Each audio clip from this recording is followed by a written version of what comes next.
যে মানুষ একসময় বিদেশে ঘাম ঝরাতেন অন্যের কাজে, আজ নিজ দেশে গড়ে তুলেছেন নিজের ভাগ্যের চাষ। নরসিংদীর এক কোণে এখন প্রতিদিন ভেসে আসে মাশরুমের ঘ্রাণ, যার সঙ্গে মিশে আছে এই তরুণের নতুন জীবনের গল্প। মাধবদী থানার কাঁঠালিয়ার শাহিন মোল্লা ২০১২ সালে মালয়েশিয়া থেকে দেশে ফেরার পর তার হাতে ছিল না কোনো চাকরি, না ছিল কোনো স্থায়ী আয়ের উৎস, কিন্তু ছিল একটাই বিশ্বাস, নিজের মাটিতে কিছু করতেই হবে। সেই বিশ্বাস থেকেই শুরু মাশরুমের চাষের যাত্রা। ইনশাল্লাহ এখন প্রতি মাসেই লাখ ২ টাকা আমার থাকে মাশরুম বিক্রি করে। এখন আমার বাইরে থেকেও মাশরুম আনতে হয়, যেমন ইনুকি, শিমিজি, সীতাকে, ইরিঞ্জি, এই মাশরুমগুলি আমি থাইল্যান্ড থেকে আনি। আর এখন আমার প্রচুর চাষি হয়েছে, তাদের মালটাও আমি নিয়ে বিক্রি করে দিই। কয়েক মাসের মধ্যেই শাহিনের ছোট্ট খামারে সাদা ফুলের মতো ফুটে উঠল মাশরুম, আর সেই সাদার সঙ্গে জ্বলে উঠল তার জীবনের আলো। অনেক টাফ হয়েছে আমার জন্য মাশরুমটাতে আসা, কিন্তু তারপরে আমি আমার এলাকার উদ্যোক্তা শাহিন মোল্লা ভাইকে পেয়েছি। তো ওনার কাছে এসে আমি আসলে হাতে কলমে শেখার একটা সুযোগ পেয়েছি। আজ তার খামারে একের পর এক প্রজাতির মাশরুম চাষ হয়। Oyster, button, paddy straw.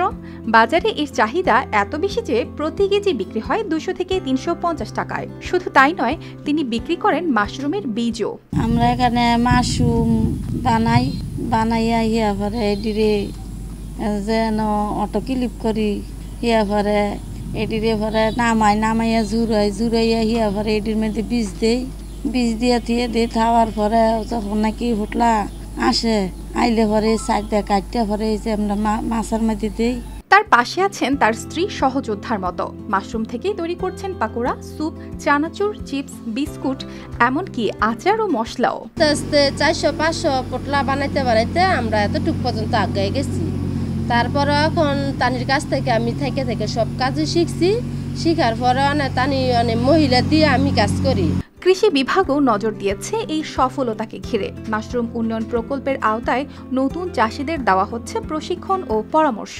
শ্রমিক আছে, যেসব কৃষক আছে, তারা কিন্তু কম জায়গায় বেশি পরিমাণ ঝোলানো পদ্ধতি বা শেল্ফ পদ্ধতিতে তারা মাশরুম উৎপাদন করে কিন্তু প্রচুর লাভবান হতে পারে। শাহিনের এই উদ্যোগে অনুপ্রাণিত হয়ে এখন অনেকে আসছেন তার খামারে শেখার জন্য। কেউ ছাত্র, কেউ প্রবাস ফেরত, কেউ বা বেকার যুবক। সংশ্লিষ্টরা বলছেন সরকারের একটু বেশি সহযোগিতা পেলে এই খাত একদিন হয়ে উঠতে পারে বাংলাদেশের অন্যতম রপ্তানি পণ্য।